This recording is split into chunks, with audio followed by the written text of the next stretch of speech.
अस्सलाम वालेकुम। टीटीपी के साथ पाकिस्तान की बातचीत कैसे बढ़ेगी आगे? ज़रब-ए-अज़्ब और रद्दुल फ़साद के बाद, ख़ास तौर पर जब नेशनल एक्शन प्लान बनाया गया APS के वाक़े के बाद, तो पाकिस्तानी कौम में एक इशू के ऊपर तो कम अज़ कम यकसुई थी कि ऐसे किसी भी एलिमेंट को पाकिस्तानी मुआशरे में दोबारा जगह नहीं दी जाएगी जिसकी वजह से पाकिस्तान के बच्चों का मुस्तकबिल जो है वो एट रिस्क हो, उनकी ज़िंदगियों को ख़तरा हो। पाकिस्तान को इस मसले के ऊपर आगे कैसे बढ़ना, ये बड़ा अहम सवाल है और इसको एड्रेस करने के लिए आज के प्रोग्राम में हमारे साथ मेहमान शख्सियत है राना सनाउल्लाह खान, वफाकी वज़ीर दाखिला। राना साहब, बहुत शुक्रिया आप हमारे साथ शामिल हो रहे हैं। नेशनल सिक्योरिटी कमेटी के इजलास के बाद TTP के हवाले से कहा गया कि पार्लिमान जो भी फैसला करेगी वो काबिल कबूल होगा और आईने पाकिस्तान की रोशनी में आगे बढ़ा जाएगा। कुछ ब्रॉड पैरामीटर्स हैं क्या, कुछ रोशनी डालेंगे? देखिए, इसमें जो ब्रीफिंग हुई है वो बड़ी कॉम्प्रिहेंसिव थी और आलमोस्ट उन्होंने उस ब्रीफिंग में तमाम पहलुओं को जो है वो कवर किया गया और इस मामले के मुतल्लक जो इसके तमाम एस्पेक्ट्स हैं उनके ऊपर रोशनी तो डाली गई, लेकिन उसमें कोई सजेस्टिव जो है ना वो बात इस तरह से नहीं थी कि जी ये होना चाहिए, ये होना चाहिए, बल्कि इस तरह से आगे ये भी हो सकता है, ये भी हो सकता है और इसके जो रिपरकशंस हैं वो इस तरह से हो सकते हैं। मुख्तलिफ सिनेरियोज पेश किए गए। हाँ, और उसके बाद फिर रहनुमाई सीख की गई पार्लिमानी कमेटी से। पार्लिमानी कमेटी में जो है वो जो आसार ख्याल या जो बात हुई है तो उसमें वज़ीर-ए-आज़म से लेके आसिफ अली ज़रदारी साहब तक और उनसे लेके आगे ANP, JUIF, MQM, बाकी सारी जमातों ने इस बात के ऊपर तो आलमोस्ट कंसेंसस था कि बात होनी चाहिए। पीपल्स पार्टी ने भी कहा बात होनी जी बिल्कुल, ज़रदारी साहब का भी यही मौक़िफ़ था कि बात होनी चाहिए, बल्कि उन्होंने मुख्तलिफ वायलेंस की तहरीकों का भी हवाला दिया कि अल्टीमेटली जो है ये बातें आगे फिर टेबल पे ही होती हैं, तो इसलिए बात तो होनी चाहिए। दूसरा ये कंसेंसस था कि अंडर द कॉन्स्टिट्यूशन होनी चाहिए, किसी ऐसे मुतालबे पे बात नहीं होनी चाहिए जो मावराए आइन हो और ना ही उसके ऊपर किसी किस्म का जो है वो समझौता होना चाहिए।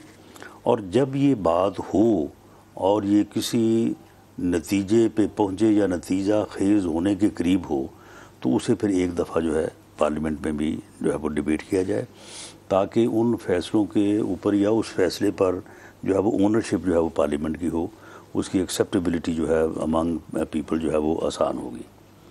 अब इस बात का तल्लक है कि जी तालिबान अगर वापस आते हैं, पहली बात तो ये है कि उन्हें कॉन्स्टिट्यूशन और लॉ के ताबे आना होगा और अगर वो अंडर दी लॉ आते हैं तो फिर आपके इल्म में ही है कि सर 3-4 मुतालबा थे ना। एक वो कहते थे कि शरिया लॉ, फिर ये कहते थे कि जो पुराने ट्राइबल एरियाज़ थे वहाँ जो फ़ौज की मौजूदगी है उसको वापस किया जाए, फिर पाकिस्तानी कॉन्स्टिट्यूशन और अदालतों का वहाँ इतलाक़ ना हो, और फिर सबसे बड़ा मुतालबा यह है कि उनके जो लोग आपने गिरफ़्तार किए हुए हैं उनको छोड़ा जाए। इन पे ऊपर कोई बात नहीं होगी, गिरफ्तारियों की रिहाई के ऊपर कोई बात नहीं। यानी जिनका आपने जिक्र किया है ये क्योंकि ओवर दी कॉन्स्टिट्यूशन है, कॉन्स्टिट्यूशन से हट के हैं, तो इनके ऊपर तो कोई बात नहीं होगी। ना फ़ौज वापस बुलाई जाएगी, ना फ़ौज वापस बुलाने पे बात होगी, ना आईने पाकिस्तान से हट के किसी कानून की अमलदारी पे बात होगी, ना फाटा के जो है वो मर्जर के बाद अगर वो कहते हैं कि इसको जो है वो दोबारा से अलहदा ट्राइबल एरिया की शक्ल दी जाए, उस पर भी बात नहीं होगी। बात नहीं होगी। और जो गिरफ़्तार लोग हैं, उनके केसेस की नोयत से जो है वो बात हो सकती है। जो लोग वापस आना चाहते हैं उनमें देखें उनकी 3 कैटेगरीज़ हैं। एक तो वो हैं जो सोल्जर हैं, यानी उनका किसी को मालूम ही नहीं है कि किसने क्या किया क्या नहीं किया। उन लोगों की एक्सेप्टेबिलिटी जो है अगर वो वापस आ जाते हैं हथियार जो है वो रख के, हथियार फेंक के, तो उनकी तो एक्सेप्टेबिलिटी जो है वो कदरे आसान है अगर वो आके अपना जो है वो लॉ अबाइड तौर पे जो है वो अपनी ज़िंदगी गुजारें। बल्कि बहुत सारे लोग हैं वो आए भी हैं, ये भी बात है कि बहुत सारे लोग जो थे वो चले गए, ना उनका वहाँ पे जाने का कोई ऐसा कोई बहुत ज़्यादा। कितनी तादाद है TTP की वहाँ पे? देखिए, जो तादाद बताई गई है वो तो जो उनकी फ़ाइटिंग फोर्स है वो कोई 4 से 5 हज़ार है। ठीक है, लेकिन उनके साथ फैमिलीज़ भी हैं, उनके साथ बच्चे भी हैं।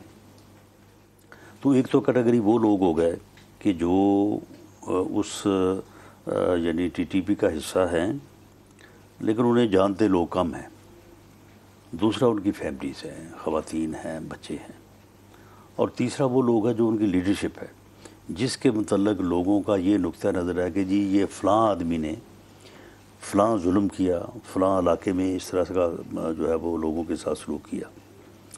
तो इनके मतलब जो है वो कोई एक ही लाहे अमल जो है वो अपनाया नहीं जा सकता। जिन नामों से एपीएस का वाक़या मंसूब है, ऐसे लोगों को वापस लाना या उन लोगों के लिए किसी माफ़ी के ऊपर गौर करना भी इवन जो है मैं समझता हूँ कि वो पूरे मुआशरे को, पूरी कौम को जो है वो डिस्टर्ब करे। क्या रोल है आपका इस सारे प्रोसेस में, इस टॉक्स प्रोसेस के अंदर आपका रोल है, एक्टिव टॉक्स नेगोशिएशंस के अंदर? देखें, इसमें जो है वो जो एक तो है ना कि प्री टॉक्स बात होती है, यानी जब आपने किसी से बात करनी है तो बात करने से पहले भी एक अमल होता है कि जिसमें ये तय किया जाता है कि जी हमने बात करनी है।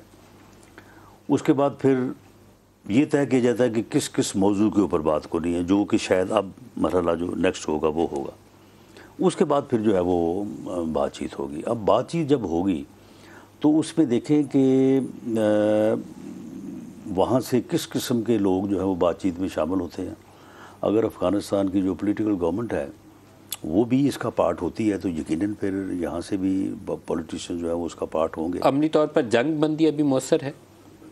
जी, जंग बंदी जो है वो मौसर है और उस वक्त तक मौसर रहेगी जब तक कोई मामला जो है वो तय नहीं होता। तो आप होपफुल हैं कि किसी नतीजा खेज हो जाएगी जल्दी, कुछ ज़्यादा ताख़ीर होगी या चंद हफ्तों में, महीनों में बात हो जाएगी? मेरा ख़्याल है कि जल्दी से मुराद ये कि हफ्तों में बात हो जाएगी, ये तो खैर मेरा नहीं ख्याल कि ऐसा हो। लेकिन मामला ये है कि विद इन मंथ्स जो है ये बात किसी न किसी साइड पे जो है वो लग जाएगी। अगर हथियार फेंकने पे मादा नहीं होते, पाकिस्तानी आइन कानून को नहीं मानते, तो फिर आपका तो जवाब? कोई बात नहीं। ये फिर कल अस्करी और सियासी क़यादत का ये मुत्तफ़िक़ का फ़ैसला है। यानी ये बात कोई ऐसी नहीं है कि एक तरफ ने बात कर दी और दूसरी तरफ ने जो है वो उसको अपोज़ किया। इस बात के ऊपर अस्करी क़यादत और पॉलिटिकल क़यादत मुत्तफ़िक़ हैं कि हथियार उनको वापस लाने की इजाज़त जो है वो नहीं दी जाएगी अगर किसी सूरत में, क्योंकि इससे तो फिर अदरवाइज सूरत हाल हो जाएगी। नहीं मानते तो फिर लड़ाई के लिए तैयार? हाँ ठीक है, फिर लड़ाई के लिए तैयार? बिल्कुल, लड़ाई के लिए जो है वो तैयारी भी है। और कल अस्करी क़यादत की तरफ से जो पॉलिटिकल लीडरशिप है मुल्क की, उसे यकीन दिलाया गया कि हम इस कैपेसिटी में हैं, हमारे पास इतनी ताकत है कि हम उनको सॉर्ट आउट कर सकते हैं। पिछले चंद महीनों में जो लॉ एंड ऑर्डर के वाक़यात में तेज़ी आई, क्या उसके अंदर कुछ ऐसा एलिमेंट भी है जो पाकिस्तान से बाहर बैठ के हालात को ख़राबी के लिए कुछ रोल प्ले कर रहा? यकीनन इसमें जो दहशत गर्दी के वाक़यात इससे पहले भी होते रहे हैं, उनमें फ़ौरन एलिमेंट तो मौजूद रहा है और मौजूद होता है। तो इसमें जो आप सिर्फ ये ना समझें कि ये टीटीपी के पीछे बहुत सारी ऐसी क़ुव्वतें भी हैं कि जो पाकिस्तान में अमन नहीं देखना चाहती। वो पाकिस्तान को मुख्तलिफ़ हवालों से उलझाव में रखना चाहती हैं। तो उनकी तरफ से भी बाज़ औक़ात ज़रा फिर तेज़ी आ जाती है।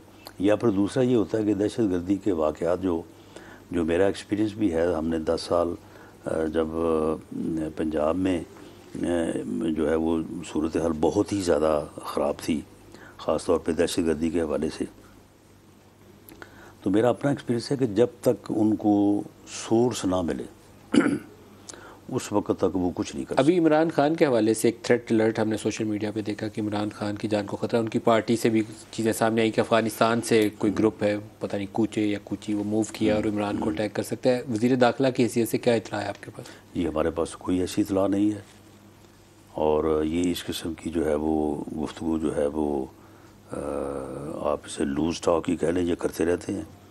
एक दिन रात को 2 बजे बाबर अवान साहब नमूदार हुए थे टीवी पे।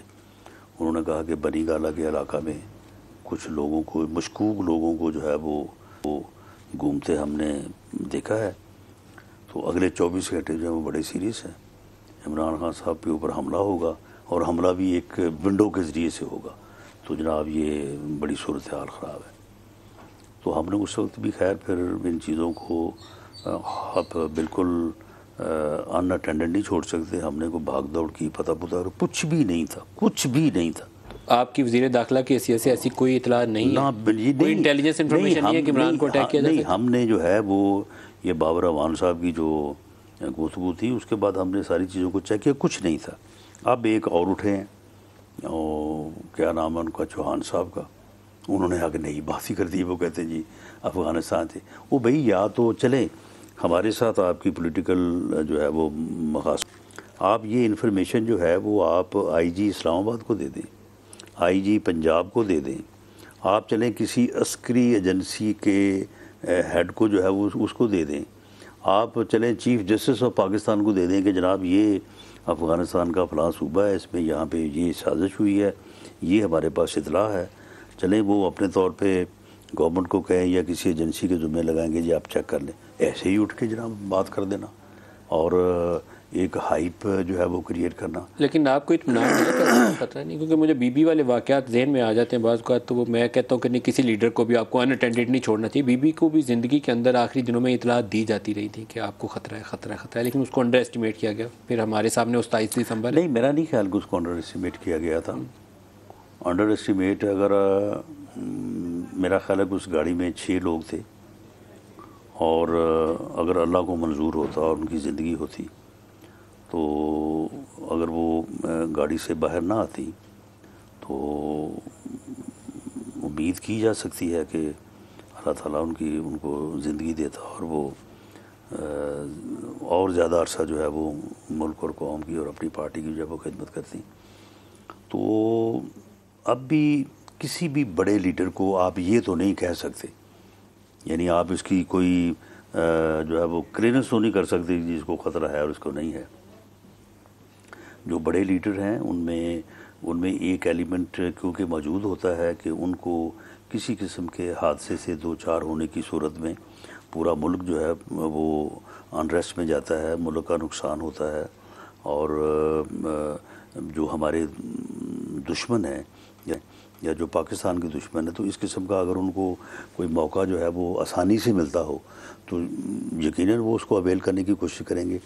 तो इसलिए उन मानों में तो ये नहीं कहा जा सकता किसी भी लीडर के मतलब उसे कोई ख़तरा नहीं है या उसको अनअटेंडेड जो है वो छोड़ा जाए। इमरान खान साहब को आलमोस्ट उसी लेवल की सिक्योरिटी और प्रोटोकॉल हासिल है जो कि उनको प्राइम मिनिस्टर होते हुए था, तो उनकी पूरी तरह से जो है वो सिक्योरिटी जो है वो बनी गाला की सिक्योरिटी पे जो लोग मामूर हैं, आपने उनकी भी सिक्योरिटी क्लियरेंस की है, चेक किया उनको कौन कौन लोग वहाँ मौजूद है और कितनी तादाद में? देखें जी, वहाँ पे जीबी के लोग मौजूद हैं, उनकी सिक्योरिटी क्लियरेंस सामने तो नहीं की। ये तो जब उन्होंने उनको जीबी से मंगवाया है तो उनको खुद करनी चाहिए।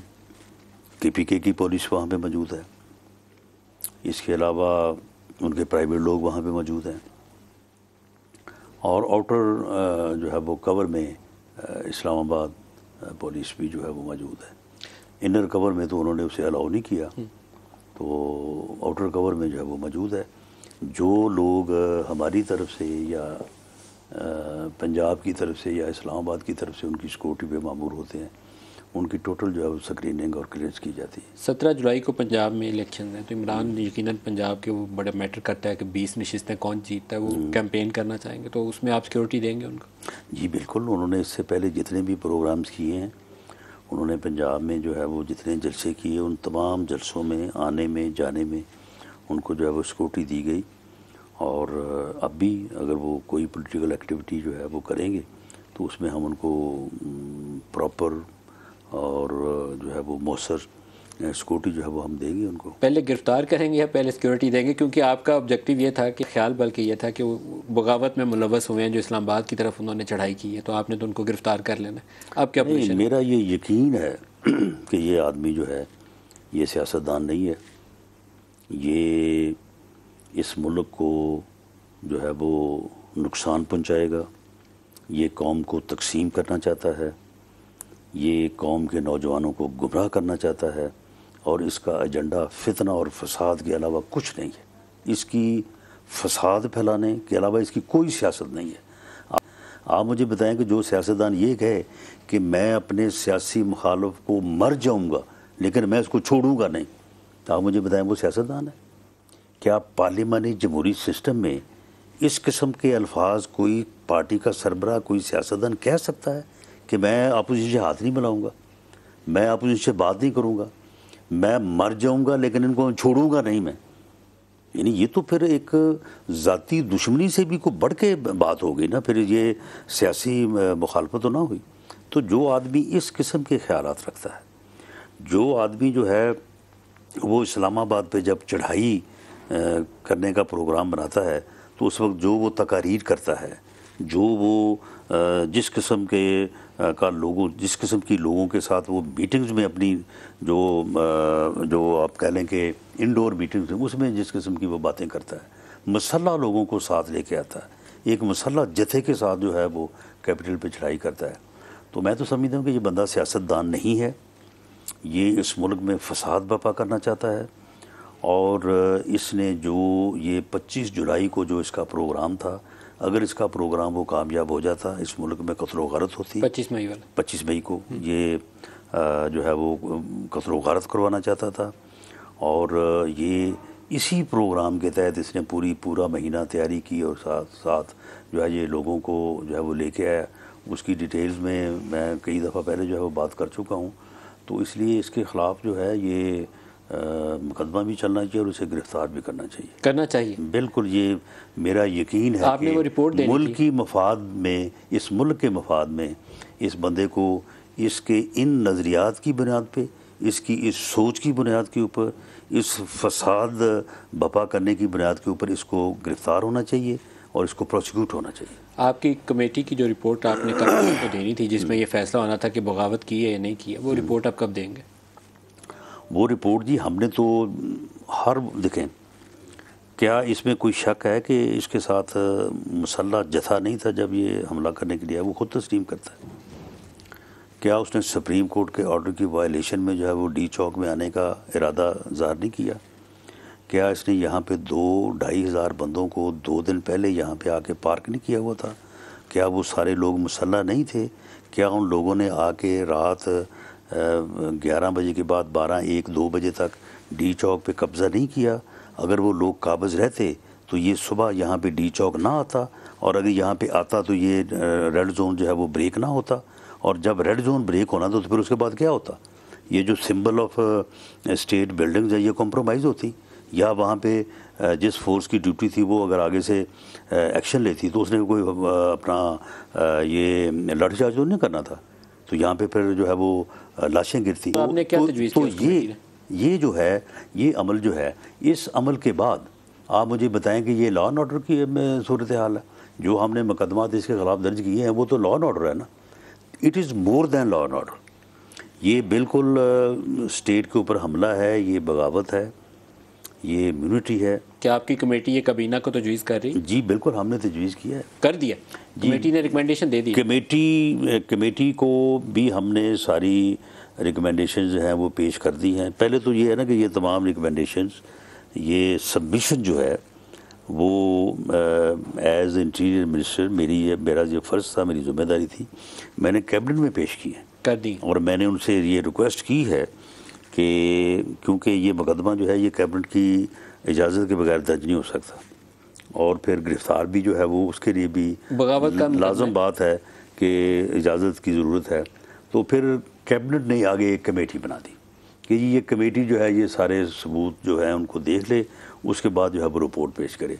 कमेटी को भी हमने मुतमईन कर दिया। अब ये कमेटी का काम है कि आगे वो अब कैबिनेट को या जो इत्तेहादी हुकूमत के जो सरबराहों की जो अपना है कमेटी, उसको मुतमईन करे। अच्छा, आपने वो एक थ्रेट परसेप्शन क्रिएट की हुई है इमरान के लिए कि बगावत का मुकदमा गिरफ्तार कर लूँगा क्योंकि नहीं, उसने बगावत की है, उसने की है बगावत। आप मुझे बताएं ना कि ये क्या था।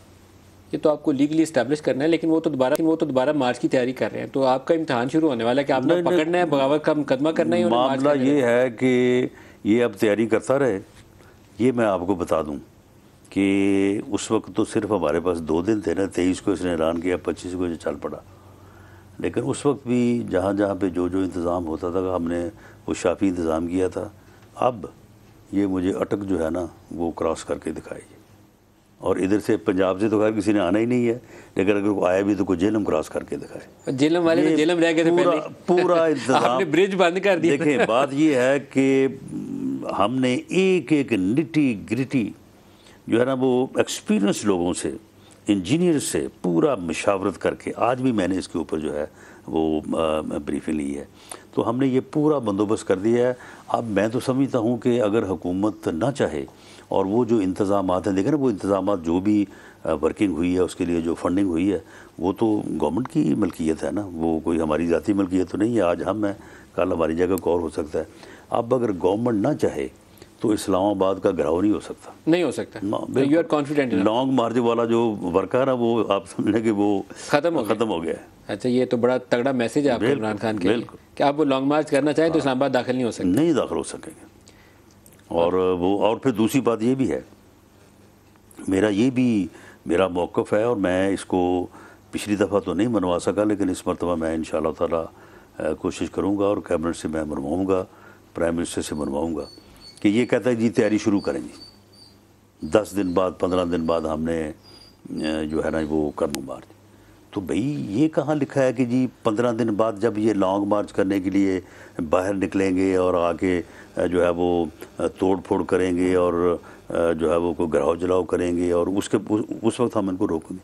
हम इनको तैयारी में रोकें, यानी अगर लॉन्ग मार्च करना जो है ये जुर्म है, ये इल्लीगल है, तो उसकी तैयारी भी तो इल्लीगल है ना, वो भी तो जुर्म है ना।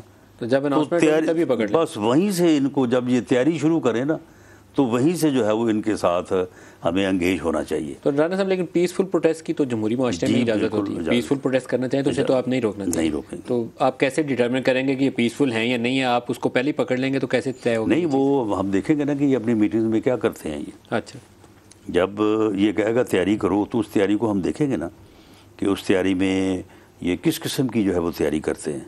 अगर ये पीसफुल प्रोटेस्ट की तैयारी करेंगे तो बिल्कुल वो इनका जमहूरी हक है, लेकिन उसकी कोई गारंटी भी तो चाहिए ना। राना साहब, ये गुफ्तगू जारी रहेगी, एक वक्फा ले लें, हमारे साथ रहेगा जी, एक मुख्तर सी ब्रेक ले लें।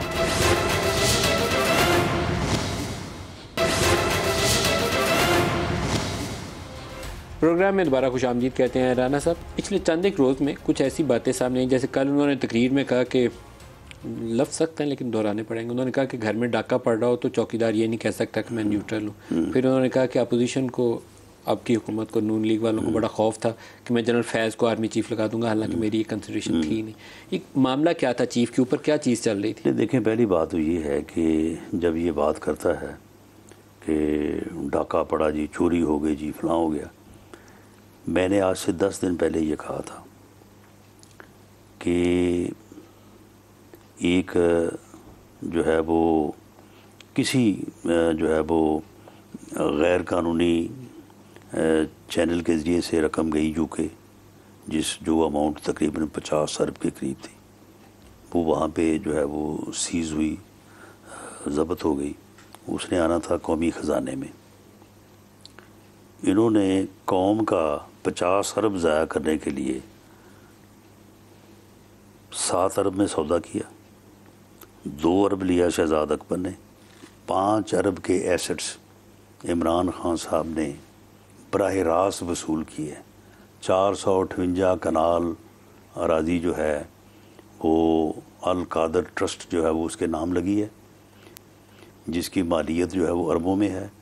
वहाँ पे उसके ऊपर यूनिवर्सिटी बनेगी, यूनिवर्सिटी भी उसी ने बना के देनी है जिसको जो है वो, जिसके पैसे जो हैं वो बचाए गए हैं, और वो कौमी ख़जाने की बजाय उसके अपने अकाउंट में जो है वो एडजस्ट हुए हैं। 240 कनाल जो है वो राजी इधर बनी गाला में जो है वो जो फरा शहज़ादी है उसके नाम के ऊपर जो है वो लगी है। तो ये दे ना उसका जवाब। तो सर ये क्या अरेंजमेंट था? मैं इसको समझ नहीं पाया। 190 मिलियन पाउंड पाकिस्तानी पैसा था, पाकिस्तानी टैक्स पेयर्स का पैसा था जो नेशनल क्राइम एजेंसी ने पकड़ा मालिक रियाज का। तो ये अरेंजमेंट में ये लोग कैसे आए? ये मैं अभी भी नहीं समझ। ये ऐसे आए ना कि वो पैसा आना था वापस पाकिस्तान, पाकिस्तान के कौमी ख़जाने में आना था, क्योंकि वो गया यहाँ से था और इलीगल चैनल के ज़रिए से गया था। वहाँ पे ये चले गए, इन्होंने जाके उससे सौदा किया जिसका पैसा था। शहजाद अकबर के ऊपर आपने इल्ज़ाम लगाया, इसका सबूत है आपके पास? जी बिल्कुल नहीं, बिल्कुल वो सबूत। तो अब मामला ये है कि आप मुझे बताएं कि अगर गवर्नमेंट जो है वो वहाँ पे जाके बयान दे, यानी कैबिनेट की अप्रूवल से एक बंदा जाके वहाँ पे बयान दे कि ये जो पाकिस्तान का 50 अरब रुपया है, इस 50 अरब रुपए को उसी बंदे की जिसके अकाउंट से या जिसका पकड़ा गया है उसी के पाकिस्तान में अकाउंट में जो है वो जमा करा दे, तो आप मुझे बताएं कि ये इसके बाद किस सबूत की ज़रूरत है? वो तो पैसा चला गया सुप्रीम कोर्ट में, ना सुप्रीम कोर्ट में नहीं गया, वो मलक रियाज साहब की जो लाइबिलिटी थी उसके अगेंस्ट एडजस्ट हो गया, तो फिर उसी के अकाउंट में गया, उसी के अकाउंट में गया। अच्छा, अब ये दिसंबर में ये जो है वो काम हुआ है। उसके बाद अगले 6 माह में 458 कनाल अराजी जो है यहाँ पे जो अल कादर ट्रस्ट है उसके नाम के ऊपर लगी है। वहाँ पे यूनिवर्सिटी बना के देने का जो है वो एग्रीमेंट हुआ है कि जहाँ पे वो यूनिवर्सिटी भी बना के देंगे और वो अराजी भी देंगे। और उस अल कादर ट्रस्ट के कौन है मालिक? 2 ट्रस्टी हैं, इमरान खान साहब हैं और उनकी अहलिया मोहतरमा है। तो फिर आप मुझे बताएंगे कि ये फिर क्या है? ये डाका नहीं है, ये चोरी नहीं है, ये ख़यानत नहीं है। एक आदमी खुद यानी रंगे हाथों जो है वो चोर और डाका मारता जो है वो पकड़ा जाए, वो लोगों को चोर चोर कह रहा है, लोगों को डाकू डाकू कह रहा है और इस बात के ऊपर जो है वो बयानियाँ बना रहा है। फिर ये जो फरा शहजादी है, 240 कनाल जगह जो है वो भी उसी से बहरिया टाउन से जब उसके नाम जो है वो रजिस्ट्री हुई है। करप्ट प्रैक्टिस आप साबित कर सकते हो तो आपको इसके ऊपर केस और नहीं, आप मुझे बताएं कि मामला ये है कि वो तो चलो ठीक है जी, इन्वेस्टिगेशन होगी, उसके बाद चलान मरतब होगा, फिर रेफरेंस बनेगा, फिर अदालत में आएगा, तारीखें पड़ेंगी, फर्ज मिलेगा। आप मुझे बताएं कि अगर मैं ये 458 कनाल की रजिस्ट्री पेश करूं तो फिर उसके बाद फिर आप मुझे बताएं कि और कुछ 240 कनाल की रजिस्ट्री पेश की जाए, अब उसके बाद मुझे बताएं कि इस डाकू को कौन पूछे कि भाई तुम सारे लोगों को तुम डाकू डाकू कहते हो, तुम खुद बताओ ये। और फिर दूसरी बात यह कि जो फरा शहजादी है उसके मतलब ये डिक्लेयर किया गया था कि ये जो है वो वज़ीर-ए-आज़म हाउस में ये फैमिली मेम्बर है, ये जब भी आए जब भी जाए, इसका ना आते अंदराज ना जाते अंदराज। तो मामला अच्छा, उसके बाद ये अब फेडमिक है, वहाँ पे 1 अरब रुपए का प्रोजेक्ट जो है वो फरा शहजादी के नाम है। कौन से वाला? फेडमिक में, यानी फेडमिक है ना फैसलाबाद में जी। तो वहाँ पे एक शोर मचा हुआ था कि जी यहाँ पे कोई अल मोईद फूड इंटरप्राइजेज है, तो इसके लिए जो है वो स्पेशल इकनॉमिक जोन में ज़बरदस्ती जो है वो बड़ा ज़िम्मेदारों को मार पीट के उनसे ज़मीन जो है वो हासिल की गई, पता नहीं उसके पीछे कौन है। तो वो ऐसे ही वहाँ कुछ लोग मेरे पास आए, तो मैंने कहा इसका पता तो करवाएं। वो उसका पता करवाया तो उसके पीछे जो उसके उस इंटरप्राइज़ के जो 2 ही उसके मालिक हैं, दोनों ख़वातीन हैं, एक का नाम फरा शहजादी है, दूसरी का नाम बुशरा खान है। बुशरा खान उसकी वालदा का भी नाम है। अब ये कौन सी वाली बुशरा है ये मुझे नहीं मालूम, मेरा ख्याल है कि उसकी वालदा का नाम है, लेकिन उसका वो शनाख्ती कार्ड का नंबर ये अभी ज़बानी उसका एक चल नहीं केस फाइल करेंगे तो पता चल जाएगा। चलें, ये अल मोईद वाली जो मैंने बात की है जी, अल मोईद वाला केस फाइल कर, ये सुन लें ना, ये इसके आप डॉक्यूमेंट्स निकाल लें। अगर ये मेरी बात गलत साबित हो मैं माफ़ी मांगूंगा, ये अल कादर ट्रस्ट वाली बात गलत साबित हो, ये अपना जो है ये 240, यानी बात ये है कि ये 5-7 अरब रुपए का डाका और कौम का जो है वो 50 अरब ज़ाया करवा दिया। और उसके बाद फिर वो नीट एंड क्लीन है। सर आर्मी की तैनाती, उसका सवाल अधूरा रह गया। हाँ। उन्होंने कहा कि ये खौफजदा थे कि मैंने जनरल फैज़ को लगाना है, इसलिए ये सारा कुछ इन्होंने किया। नहीं, आप मुझे ये बताएं कि हमें इस बात से खौफजदा होने की जो है वो क्या ज़रूरत थी? मामला ये है कि जो वो कह रहे हैं, नहीं, मामला ये है कि अगर हमने ये किया और इस खौफ से किया, वो अमरीकी साजिश जो है वो फिर जनरल फैज़ की वजह से हुई थी, वो कहाँ गई? यानी उसका हाल ये है कि उसे ये नहीं पता चलता कि मैंने अभी 10 मिनट पहले बात क्या की और अब मैंने क्या करनी है, कल मैंने कही थी, आज मैंने क्या करनी है। यानी एक तरफ वो कह रहा है कि रशिया से तेल और गंदम लेने की वजह से या रशिया के दौरे की वजह से अमेरिका ने मेरे ख़िलाफ़ ये साजिश करवाई है। दूसरी तरफ ये कह रहा है कि नहीं, ये अदम इत्मीनान इन्होंने मेरे खिलाफ इसलिए की है कि मैं नवंबर में चीफ अपनी मर्जी का लगाने वाला था। आप मुझे बताएं कि अगर फैज़ साहब से वो कहते हैं ना कि हुए तुम दोस्त जिसके दुश्मन उसका आसमां क्यों हो, यानी किस तरह से यानी जो लोगों के नाम ले लेके भाई अगर तुमने बात करनी है, अगर खुर्रम दस्तगीर साहब ने बात कर ही दी है कोई अपने तौर पे या अपने अंदाज से, तो उन्होंने किसी का नाम तो नहीं लिया, तो चलो अब आप भी कह दो कि ये आर्मी चीफ में अपनी मर्जी का लगाना है, किसी का नाम लेने की आप चीफ नया लगाएंगे कब, ये बता दें।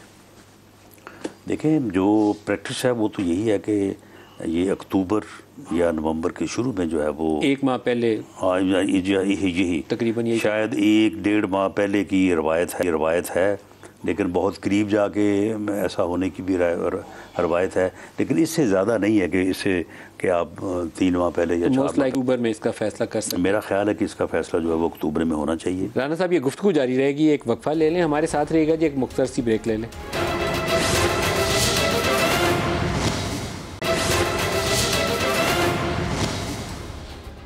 प्रोग्राम में दोबारा खुशामदीद कहते हैं। राना साहब, खबरें ये आ रही थी राना साहब कि इसहाक डार साहब वापस आ रहे हैं, क्या ये बात सही है? जी, उनको ये तजवीज़ किया गया है कि वो वापस आ जाएं।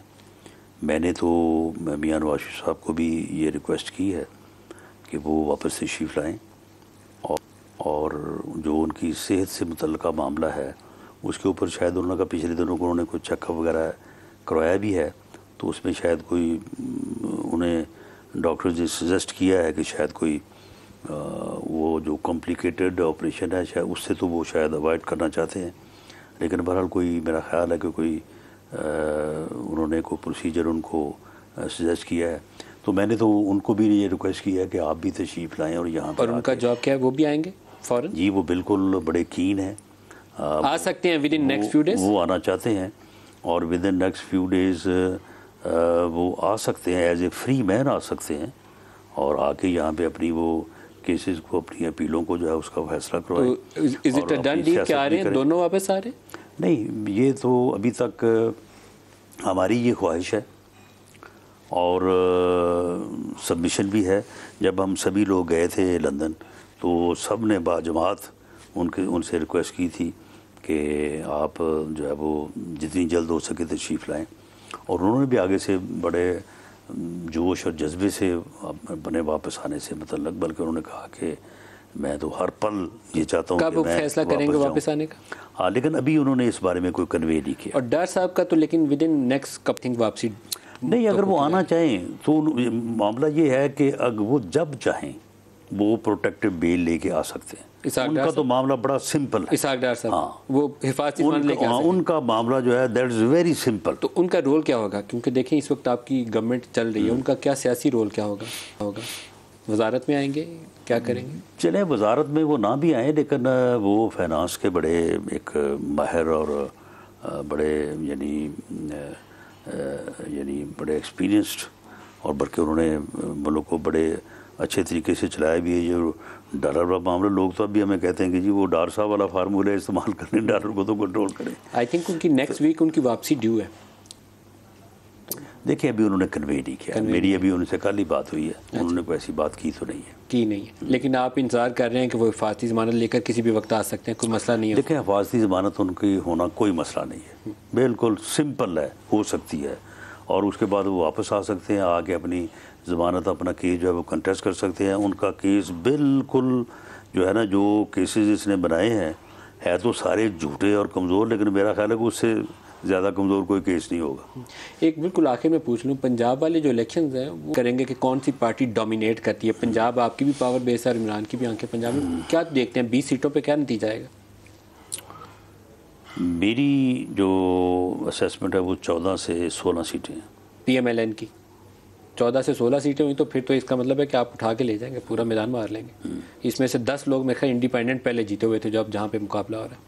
देखिए, इसमें 10-12 लोग तो ऐसे हैं। आप देखें, कल को इमरान खान साहब कोई नया बयानिया गढ़ के तो शोर शराबा शुरू करेंगे। आप मुझे बताएं कि मुल्तान में जिस बंदे से शाह महमूद कुरैशी साहब खुद नहीं जीत सके, अब उससे बेटे को कैसे जितवाएंगे सर? लेकिन खान साहब का क्या इसी तरह से ब्रिगेडियर रांझा का पहले इस्तेमाल किया था 2013 में, उन्होंने कल तकरीर में ये भी कहा, अब भी कोई ब्रिगेडियर साहब ही वो कहते हैं वहाँ बैठे हुए हैं जो इनको जितवा देंगे? ना, बिल्कुल नहीं। उसकी जो नईम सलमान है वो बड़ा वर्कर आदमी है, उसकी पोजीशन वैसे मुल्तान वाले, लेकिन कोई लाहौर में कोई अफसर तो नहीं है जो आपकी मदद कर रहा हो बैठा हो? नहीं, इस अब देखें ना, ये अपना जो है अदम एतमाद, उसमें भी ये इस किस्म की जो है वो बातें करते रहे, लेकिन ये किसी बंदे को तो सामने लाया ना, जिस बंदे ने को किसी ने कहा हो कि तुम ऐसे करो या तुम ऐसे करो। मामला ये है कि साउथ में जितनी सीटें हैं उन सीटों के ऊपर इनकी कोई पोजीशन नहीं है। साउथ पंजाब में सारी सीट है, इनकी कोई पोजीशन नहीं है, और जंग में इनकी कोई पोजीशन नहीं है। कंटेस्ट इनका होगा फैसलाबाद की सीट के ऊपर, और उसकी वजूहात भी पीटीआई नहीं है, उसकी वजूहात कुछ और हैं। और लाहौर में 2 सीटों के ऊपर कंटेस्ट नज़र आ रहा है। तो ये 3-4 सीटों के ऊपर कंटेस्ट है। मैं तो बड़ा सेफ ये कह रहा हूँ कि 14 से 16 सीटें हो सकता है, कोई एक आध सीट बढ़ जाए। चलिए, बेस्ट ऑफ लक राना साहब, बहुत शुक्रिया आपका आज के प्रोग्राम में आप हमारे साथ रहे। आज के लिए इतना ही, इजाज़त दीजिए, अल्लाह हाफिज़।